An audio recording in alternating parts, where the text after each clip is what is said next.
Micro processors மற்றும் micro controllers.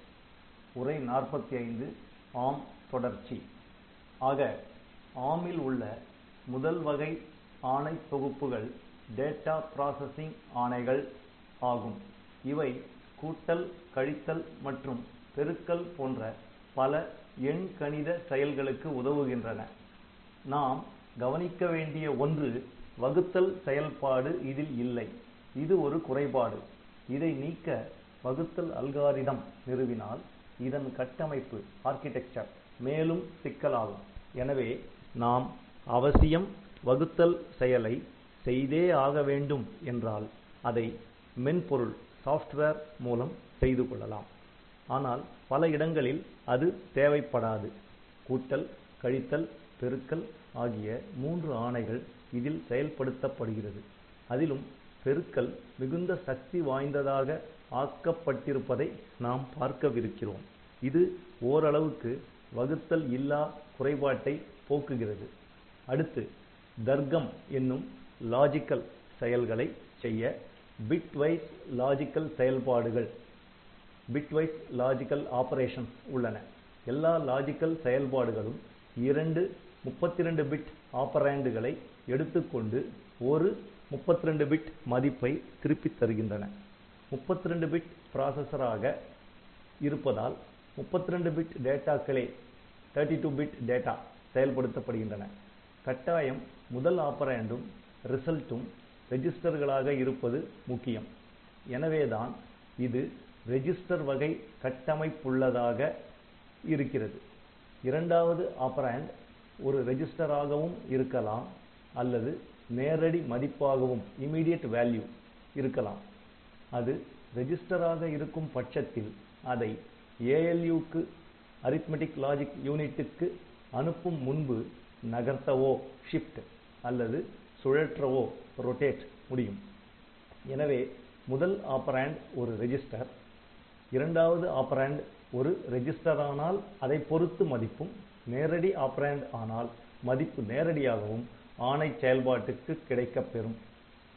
உருளை நகர்த்தி ஆனது ரெஜிஸ்டர் கோப்புடன் இணைக்கப்பட்டுள்ளதை நினைவு கொள்க. நகர்த்தும் செயலை செய்ய ரெஜிஸ்டர் மதிப்பானது நகர்த்திக்கு அனுப்பப்பட்டு அங்கு அது நகர்த்தப்பட்டு பின்னர் ஆணை செயல்பாட்டுக்கு அனுப்பப்படும். ஆனால் இரண்டாம் ஆப்பரேண்ட் நேரடியாக தரப்பட்டால் அது 32 பிட் மதிப்பாக இருக்க வேண்டும். கவனிக்க வேண்டிய விஷயம் என்னவென்றால் ஆணையானது 32 பிட் ஆணையாகும். இப்போது இந்த நேரடி ஆப்பரேன்டும் 32 பிட் என்று குறிப்பிடுகிறேன். உதாரணமாக நான் ADD ஆணையை எடுத்துக்கொள்கிறேன். R1 மதிப்புடன் 25 ஹெக்ஸ் கூட்டப்பட்டு வந்த விடையானது R2 ரெஜிஸ்டரில் தேக்கி வைக்கப்பட வேண்டும் என்று வைத்துக் கொள்வோம். இங்கு மொத்த ஆணையே 32 பிட் அமைப்பாகும். நேரடி மதிப்பான 25 ஹெக்ஸ் என்பதும் ஒரு 32 பிட் ஆகும். இவ்வாறு இரண்டையும் 32 பிட் அமைப்பாக குறிப்பிட முடியாது. இந்த பிரச்சனைக்கு ARM அமைப்பாளர்கள் குறிப்பிட்ட வகை 32 பிட் எண்களை மட்டுமே இரண்டாவது ஆப்பரேண்டாக அனுமதித்துள்ளார்கள். அதை பார்ப்போம். இருபுறமும் ஒரு பிட்டை எல்லையாக கொண்ட தொடர்ச்சியான 8 பிட் இடங்களில் உள்ள இரும பைனரி எண்களே அனுமதிக்கப்பட்டுள்ளன. அப்படி என்றால் நம்மிடம் உள்ள இந்த உதாரணத்தை பார்ப்போம். இந்த படத்தில் இது ஒரு 32 பிட் எண் ஆகும். இது பிட் எண் 0, இது பிட் எண் 31. இந்த பிட்கள் எல்லாம் 0 அமைக்கப்பட்டு இடையில் ஒரு தொகுப்பு காட்டப்படுகிறது. இந்த 8 பிட் கொண்ட தொகுப்பு இடது ஓரம் வரக்கூடிய 1 பிட்டில் தொடங்கி வலது ஓரம் 8வது பிட் 1 ஆக அமைகிறது. இடைப்பட்ட பிட்டுகள் 0 ஆகவோ அல்லது 1 ஆகவோ இருக்கலாம். இது 8 பிட் கொண்ட ஒரு தொகுப்பாக இருக்க வேண்டும். இந்த 1 ஆனது 8 பிட்டுகள் கொண்ட ஒரு தொகுப்பில் பரவி இருக்க வேண்டும். மற்றும் இந்த தொகுப்பு ஏதோ ஒரு இடத்தில் துவங்க முடியாது. இது 2 பிட் எல்லை கொண்டதாக அமைய வேண்டும்.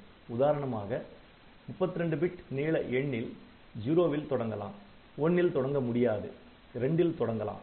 அதாவது இந்த 8 பிட் தொகுப்பின் ஆரம்ப முடிவு இடங்கள் 2 பெருக்கல் மதிப்பாக அமைய வேண்டும். இந்த மாதிரி எண்களை பயன்படுத்துவது எப்படி என்று பார்க்கலாம். இதில் ஒரு நேரடி ஆப்பரேண்ட் n உள்ளது. n is equal to I ROR rotate right into 2 into R. இங்கு ROR என்பது வலப்புறம் சுழற்று என்னும் ஆணை. 8 பிட் எண் I ஆனது 0 விலிருந்து 255க்கு இடையில் ஒரு மதிப்பாக இருக்கலாம். R மதிப்பு 0 விலிருந்து 15க்கு இடையில் அமையும். எனவே அது 2 ஆல் பெருக்கப்பட்டு 0வது பிட்டில் இருந்து 30வது பிட் வரை வலப்புற சுழற்சி அடைய முடியும். இவ்வாறாக பல இடங்களுக்கு சுழற்சி அடைய முடியும். R மதிப்பு 0 என்றால் சுழற்சியே இல்லை. R மதிப்பு 1 என்றால் 2 பிட் அளவு வலப்புற சுழற்சி. R மதிப்பு 2 ஆனால் 4 பிட் அளவுக்கு வலப்புற சுழற்சி. ஆக இது இரட்டைப்படை இடங்களையே எல்லையாக கொண்டுள்ளது. ஒற்றைப்படையில் அமைக்க முடியாது. எடுத்துக்காட்டாக 255 என்ற எண்ணை இந்த படிவ முறையில் I is equal to 255 எனவும் R is equal to 0 எனவும் குறிப்போம். 256 என்ற எண்ணை I is equal to 1 எனவும் R is equal to 12 எனவும் குறிப்போம். அப்போது I ஆனது 0000, 0000, 0000 என்று இறுதியாக 0001 என அமையும். R is equal to 12 என்பதால் 2 into R is equal to 24 பிட்டுகள். இவ்வாறு 24 பிட்டுகள் வலப்புறம் சுழற்றும் போது எண் 1 ஆனது இங்கு வரும். பிறகு 0000, 0000. இது 256 ஆகும். மற்ற பிட்டுகள் எல்லாம் 0. இந்த 32 பிட் எண்ணில் 9வது பிட் 1. மற்ற பிட்டுகள் 0. இவ்வாறு 256 ஐ இந்த படிவ முறையில் அமைக்கலாம். இம்முறையில் அடங்காத எண்களை நாம் நேரடி ஆப்பரேண்ட் ஆக பயன்படுத்த முடியாது. இந்த படிவ முறை ஏன் பயன்படுகிறது என தெரிந்து கொள்வோம். எம்பெடெட் செயல்பாடுகளில் ARM பிராசஸருக்கு வெளியுலக சமிக்ஞை குறிப்புகள் 8 பிட் மதிப்பு கொண்டவையாகவே இருக்கும். பிராசஸருக்கு உள்ளே நாம் 16 பிட் அல்லது 32 பிட் அளவுகளில் செயல்படுத்தினாலும் வெளியுலகில் இருந்து கிடைக்கக்கூடிய அனலாக் டு டிஜிட்டல் மாற்றிகள் அல்லது டிஜிட்டல் சுவிட்சுகளில் இருந்து கிடைக்கக்கூடிய சமிக்ஞைகள் பொதுவாக 8 பிட்டுகள் கொண்டவையாகவே உள்ளன. எனவே 32 பிட் நீள வார்த்தையில் இந்த 8 பிட் தொகுப்பு ஒரு குறிப்பிட்ட இடத்தில் அமைக்கப்படும். வெளியுலக 8 பிட் சமிக்ஞைகள் இந்த தொகுப்பில் கிடைக்கப்பெறும். மீதி உள்ள இடங்கள் நமக்கு பொருட்டல்ல. பல நிகழ்வுகளில் இதுவே போதுமானது, சிறப்பானதும் கூட. முழு நீள 32 பிட்டுகள் இன்றி இவ்வாறாகவே இதுவரை செயல்படுத்தப்படுகிறது. இந்த படிவ முறையில் அடங்காத எண்கள் வரக்கூடிய நிகழ்வுகள் மிக மிக அரிது. அப்படி தேவைப்படக்கூடிய நிகழ்வுகளில் அந்த எண்ணை ஒரு ரெஜிஸ்டரில் ஏற்றி பயன்படுத்தலாம். அதாவது அந்த எண்ணை நினைவக மெமரி அடுக்கில் தேக்கி அங்கிருந்து ரெஜிஸ்டரில் ஏற்றி அதன் மூலம் ஆணையில் செயல்படுத்தலாம். அதற்கு எந்த தடையும் இல்லை. நேரடி ஆப்பரேண்டாக பயன்படுத்த எண்ணினால் மட்டுமே இந்த நடைமுறையை பின்பற்ற வேண்டும். அடுத்ததாக நாம் பார்க்க இருப்பது நமது விருப்பத்தின் பேரில் கண்டிஷன் பிளாக் நிபந்தனை கொடி மாற்றும் எண்கணித ஆணை செயல்பாடுகள். ADD ஆணையானது 2 வகைகளில் செயல்படுகிறது. ADD மற்றும் ADDS. ADD ஆணையில் ADD R1, R2, R3. இது ADD R1 is equal to R2 plus R3. எனவே R2 மற்றும் R3 இன் மதிப்புகள் கூட்டப்பட்டு R1 இல் வைக்கப்படும். இதில் ஆப்கோடை தொடர்ந்து விடை சேருமிடமும் பிறகு முதல் ஆப்பரேண்டும் பின்னர் இரண்டாம் ஆப்பரேண்டும் வருகின்றன. எல்லா ஆணைகளும் இந்த முறையிலேயே குறிப்பிடப்படுகின்றன. அடுத்த ஆணையானது ADD R1, R2, R3, LSL #2. அடிப்படையில் இது இரண்டாவது ஆப்பரேண்ட் ரெஜிஸ்டராக இருந்து அதை 2 பிட் அளவுக்கு இடது நகர்த்தல் செய்வதாகும். மொத்தத்தில் R1 = R2 plus R3 × 4. இடதுபுறம் 2 பிட் நகர்த்த வேண்டுமானால் 4 ஆல் பெருக்க வேண்டும். எனவே R1 = R2 plus R3 × 4. இந்த இரண்டு ஆணைகளும் நிகழ்நிலை கொடி ஸ்டேட்டஸ் பிளாக் அல்லது நிபந்தனை கொடிகளை கண்டிஷன் பிளாக் பாதிப்பதில்லை. மாறாக ADD S ஆணையானது நிபந்தனை கொடியை பாதிக்கிறது. ADD S R1, R2, R3, LSL#2 இதில் R1 R2+R3×4 ஆகும். அதே நேரம் வருகின்ற விடையை பொறுத்து நிபந்தனை கொடி கண்டிஷன் பிளாக் நிறுவப்படும். செட் விடை 0 ஆனால் 0 கொடி நிறுவப்படும். இவ்வாறாக N, Z, C, V போன்ற கொடிகள் விடையை பொறுத்து பாதிக்கப்படுகின்றன. நமது விருப்பத்தின் பேரில் கொடிகள் நிறுவப்படுகின்றன. ஒரு ஆணை செயல்பாட்டால் நிறுவப்படும் கொடிகளை உடனே நாம் பரிசோதிக்க வேண்டிய அவசியமில்லை. பல ஆணைகள் கழித்தும் சோதிக்கலாம். ஒரே ஒரு நிபந்தனை தான், இடையில் வரும் ஆணைகள் எல்லாம் நிபந்தனை கொடியை பாதிக்காத ADD ஆணைகளாக இருக்க வேண்டும். இவையே டேட்டா ப்ராசசிங் ஆணைகள் ஆகும். அடுத்ததாக டேட்டா டிரான்ஸ்பர் ஆணைகள் உள்ளன. அதில் முதல் வகை 1 அல்லது 2 அல்லது 4 பைட் டேட்டாக்களை ரிஜிஸ்டருக்கும் மெமரி லொகேஷனுக்கும் இடையே மாற்றும் ஆணைகள். எனவே நமக்கு 1 பைட் டிரான்ஸ்பர், 2 பைட் டிரான்ஸ்பர் அல்லது 4 பைட் டிரான்ஸ்பர் என்று உள்ளன.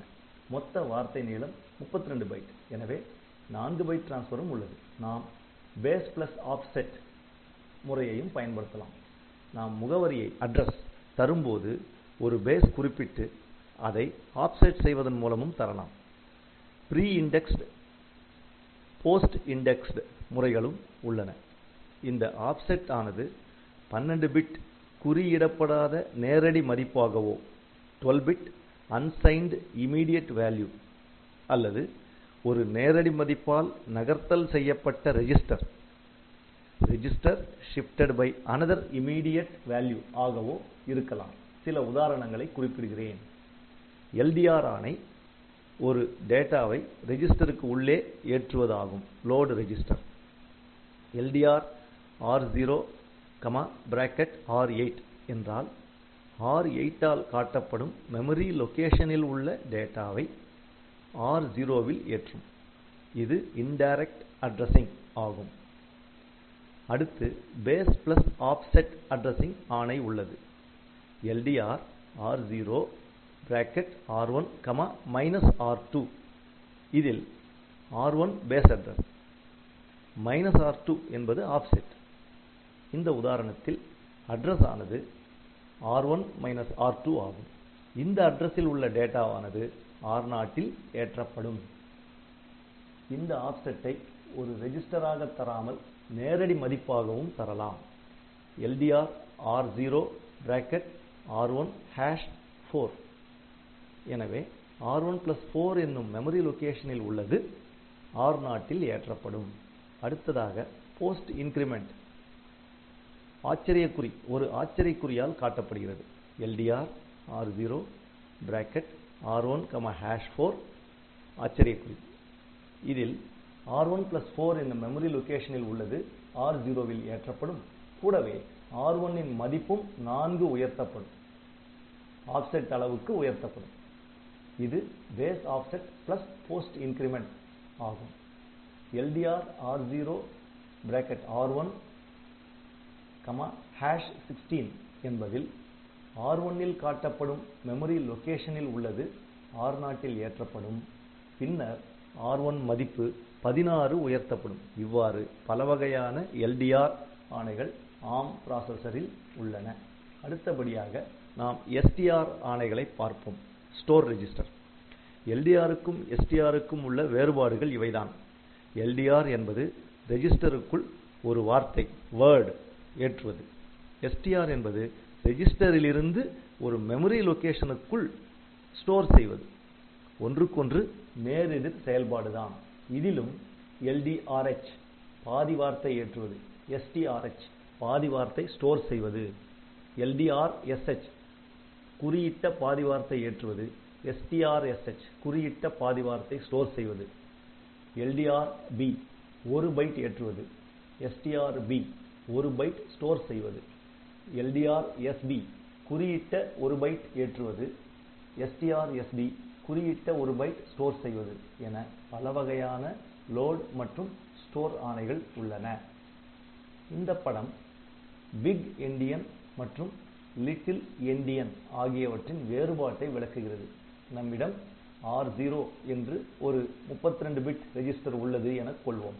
அதில் 10, 20, 30, 40 என்ற ஹெக்ஸாடெசிமல் எண்கள் உள்ளதாக கொள்வோம். எண் 40 0 முதல் 7 பிட்டுகளுக்குள் அமைந்துள்ளது. எண் 10 24 முதல் 31 பிட்டுகளில் உள்ளது.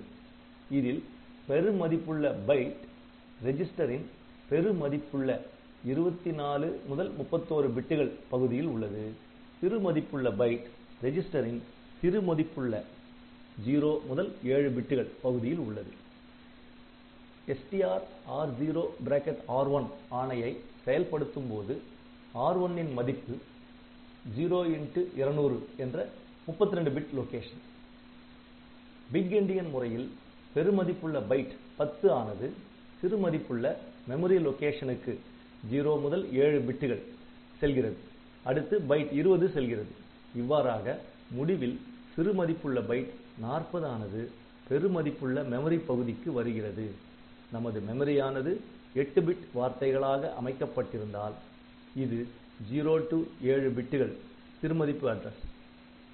இது 24 to 31 பிட்டுகள் பெருமதிப்பு அட்ரஸ் ஆகும்.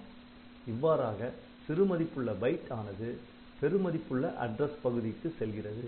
இதுவே பிக் என்டியன் முறையாகும். மாறாக லிட்டில் என்டியன் முறையில் சிறுமதிப்பு பைட் 40 ஆனது சிறுமதிப்பு அட்ரஸ் 0 to 7 பிட்டுகள் பகுதிக்கும், பெருமதிப்பு பைட் 10 ஆனது பெருமதிப்பு அட்ரஸ் 24 to 31 பிட்டுகள் பகுதிக்கும் செல்கிறது. மேலே சொன்னது போலவே இது பைட் அமைப்பு மெமரியாக இருந்தால் 40 சிறுமதிப்பு அட்ரஸ் பகுதிக்கும், 30 அடுத்தும், 20 அதற்கு அடுத்தும், 10 பெருமதிப்பு அட்ரஸ் பகுதிக்கும் செல்கிறது. நாம் 32 பிட் வார்த்தையை அப்படியே 32 பிட் வார்த்தையாகவே படிக்கவோ எழுதவோ செய்யும்போது எந்த மாற்றமும் ஏற்படாது.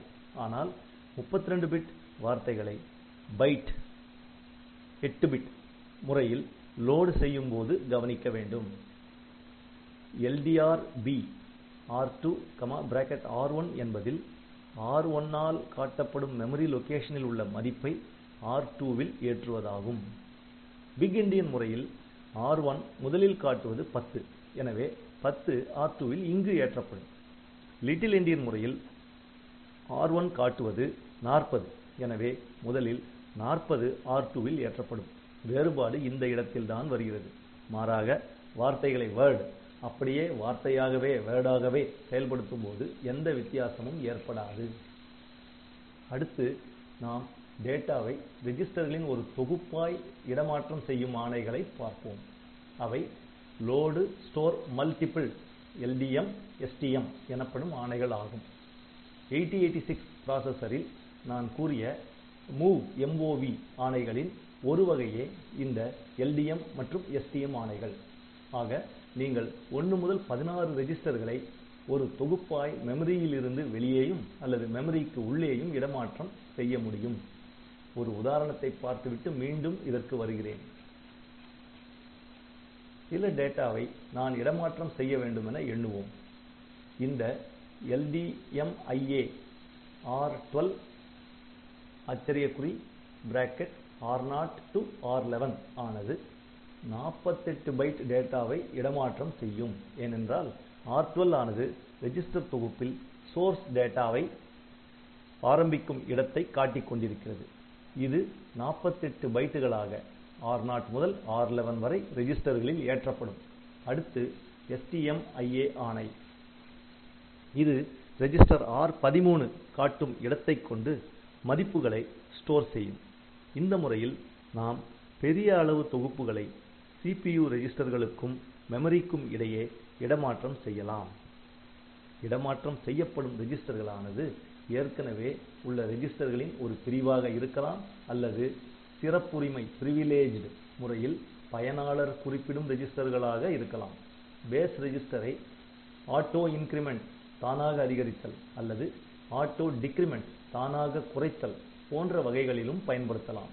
இவ்வாறாக ஒரு நினைவக அடுக்கு ஏற்படுத்தி அதன் மூலம் அதிக அளவில் தொகுப்பு டேட்டாக்களை மெமரியில் இடமாற்றம் செய்யலாம். நான் கூறியபடி ARM பிராசஸரில் ஏற்கனவே அமைக்கப்பட்ட தயார் நிலை அடுக்கு ஸ்டேக் பை டிஃபால்ட் கிடையாது. நீங்கள் அடுக்கு ஏற்படுத்த விரும்பினால் LDM, SDM ஆணைகளை பயன்படுத்தி ஏற்படுத்திக் கொள்ளலாம். அதை பார்ப்போம். அடுக்குகள் பல வகைகளில் அமைக்கப்படுகின்றன. படத்தில் காட்டியவாறு இந்த மெமரியில் ஒரு அடுக்கு அமைக்கப்படுகிறது. இந்த அட்ரஸ் 000 ஆகவும் அது இந்த திசையில் உயர்ந்து கொண்டே செல்வதாகவும் கொள்வோம். இந்த குறிப்பிட்ட அட்ரஸ் 1000ல் நான் அடுக்கை துவங்குவதாக கொள்வோம். இப்போது அடுக்குச் சுட்டியின் ஸ்டேக் பாயிண்டர் மதிப்பு 1000 ஆகும். இதில் நான் புஷ் அடுக்கின் உள்தள்ளும் செயலை செய்கிறேன். இந்த திசையில் அடுக்கு வளர்வதாக கொள்வோம்.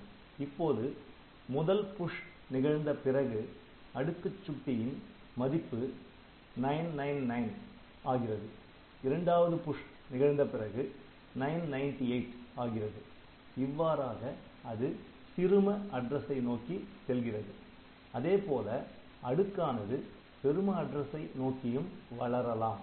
முதலில் அடுக்குச் சுட்டி 1000 விலும் முதல் புஷ்க்கு பிறகு 1001 பிறகு 1002 எனவும் செல்லலாம். முதல் வகையில் இது இறங்கு அடுக்கு ஆகும். காரணம், அடுக்குச் சுட்டி இறங்கு வரிசையில் முதலில் 1000 பின்னர் 999, 998 என்று சென்றது. இந்த வகையிலேயே பாப் அடுக்கிலிருந்து வெளித்தள்ளும் செயலில் அடுக்குச் சுட்டி ஏறுமுகத்தில் செல்லும். இந்த அடுக்கை நாம் இறங்கு அடுக்கு என்போம். இன்னொரு பக்கம் அடுக்குச் சுட்டி மதிப்பு ஏறுமுகத்தில் இருக்கும். இதை ஏறு அடுக்கு என்போம். அடுத்தடுத்த புஷ் செயல்களில் அடுக்குச் சுட்டியானது ஏறுமுக மதிப்பையும் அடுத்தடுத்த பாப் செயல்களில் இறங்குமுக மதிப்பையும் பெறும். எனவே இறங்கு அடுக்கு, ஏறு அடுக்கு என இரண்டுமே சரியானதுதான். அதனதன் வழியில் அவை இயங்குகின்றன. மற்றொரு வழக்கம் என்னவெனில், என்னுடைய நினைவக அடுக்கு 1000ல் துவங்குகிறது எனக் கொள்வோம். சிறிது நேரத்தில் அது உயர்ந்து 1020 அடைகிறது. இதன் பொருள் என்ன? இதற்கு இரண்டு அர்த்தங்கள் இருக்கலாம். ஒன்று, அடுக்கு இதுவரை, அதாவது 1020க்கு கீழ் வரை நிரம்பி இருக்கிறது எனலாம். அடுத்து வரும் புஷ் செயலில் இங்கு 1020ல் நிரம்பும். இது ஒரு வகை. அதாவது அடுக்குச் சுட்டி எங்கு காண்பிக்கிறதோ அது காலி இடம். எனவே டேட்டா அடுத்த புஷ் செயலில் அங்கு உள்தள்ளப்படும். இன்னொரு வகையில் அடுக்கு சுட்டியானது அடுக்கின் கடைசியாக நிரம்பிய லொகேஷனை காட்டும். இப்போது புஷ் செய்ய முதலில் அடுக்குச் சுட்டியை ஒரு மதிப்பு உயர்த்தி பிறகு டேட்டாவை அடுக்கின் உள்ளே தள்ள வேண்டும். இந்த வகையை நிரம்பிய அடுக்கு வகை ஃபுல் ஸ்டாக் என்றும், முன்னர் சொன்னதை காலி அடுக்கு வகை எம்டி ஸ்டாக் என்றும் குறிப்பிடுவோம். இது அடுக்கு நிரம்பிவிட்டது அல்லது காலியாக உள்ளது என்பதல்ல. நிரம்பிய அடுக்கு ஃபுல் ஸ்டாக் என்பது அடுக்குச் சுட்டி காட்டிக் கொண்டிருக்கும் இடமானது கடைசியாக டேட்டா நிரப்பப்பட்ட இடம் ஆகும். காலி அடுக்கு எம்டி ஸ்டாக் என்பது அடுக்குச் சுட்டி காட்டும் இடம் அடுத்து டேட்டா நிரப்பப்பட வேண்டிய இடமாகும். மொத்தத்தில் இதில் இரண்டு வகை, அதில் இரண்டு வகை என 4 அடுக்கு வகைகள் நிரம்பிய ஏறு அடுக்கு, நிரம்பிய இறங்கு அடுக்கு, காலி ஏறு அடுக்கு, காலி இறங்கு அடுக்கு என்று அமைக்கலாம். ARM பிராசஸர் ஆனது இந்த 4 வகை அடுக்கு அமைப்புகளையும் தடையின்றி அனுமதிக்கிறது. 4ல் ஏதாவது ஒன்று மட்டுமல்ல, 4யுமே நீங்கள் அமைத்துக் கொள்ளலாம். அதற்குரிய ஆணைகளை நீங்கள் பயன்படுத்த வேண்டும், அவ்வளவுதான். ஒரே தேவை, அவற்றை தனித்தனியாக நீங்கள் செயல்படுத்த வேண்டும். ARM பிராசஸர் உங்களை தடுக்கப் போவதில்லை. மாறாக நாம் 8085 அல்லது 8051 பிராசஸரை எடுத்துக்கொண்டால் அடுக்குச் சுட்டியானது காலி லொகேஷனையே காட்டும். ஒரு புஷ் செயலில் முதலில் அடுக்குச் சுட்டி உயர்த்தப்படும், பின்னரே அந்த மதிப்பு எழுதப்படும். உண்மையில் அது நிரம்பிய அடுக்கு அமைப்பை பெற்று அடுக்குச் சுட்டி டிக்ரிமெண்ட் செய்யப்படுகிறது. எனவே இது நிரம்பிய இறங்கு அடுக்கு வகையாக மட்டுமே உள்ளது. ஆனால் ARM பிராசஸர் உங்களை எந்த வகையான அடுக்கு அமைப்பையும் பயன்படுத்த அனுமதிக்கிறது. நமது உரையாடலுக்கு வருவோம். நமக்கு 4 வகைகள் உள்ளன. இறங்கு அடுக்கு, ஏறு அடுக்கு எனவும், நிரம்பிய அடுக்குச் சுட்டியானது இறுதியாக நிரப்பப்பட்ட அட்ரஸையும், காலி அடுக்குச் சுட்டியானது அடுத்து நிரப்பப்பட வேண்டிய அட்ரஸையும் காட்டுகின்றன. எனவே 4 வகையான ஆணைகள் நமக்கு உள்ளன. STMFD store multiple full descending, LDMFD load multiple full descending. மேற்சொன்ன ஆணைகள் முழு இறங்கு அடுக்கை அமைக்க உதவுகின்றன. அதைப்போலவே STMFA store multiple full ascending, LDMFA load multiple full ascending. அடுத்து STMED, LDMED காலி இறங்கு அடுக்கு ஆணைகள் ஆகும். மேலும் STMEA, LDMEA காலி ஏறு அடுக்கு ஆணைகள் ஆகும். இப்படி பல வகைகள் பெற்றுள்ளோம். ஆனால் தவறுதலாக கலந்து பயன்படுத்தக் கூடாது. அதாவது STMFD ஐ அடுக்கினுள் ஸ்டோர் செய்ய பயன்படுத்திவிட்டு LDMFA வை லோடு செய்ய பயன்படுத்தக்கூடாது. சரியா? இல்லை என்றால் தவறான டேட்டா மதிப்பு உங்களுக்கு கிடைத்துவிடும். சரியான இணை ஆணைகளையே பயன்படுத்தும் வரை தவறு ஏற்படாது. அப்போது ஒரே சரியான மதிப்பே உங்களுக்கு அடுக்கில் இருந்து கிடைத்துக் கொண்டிருக்கும்.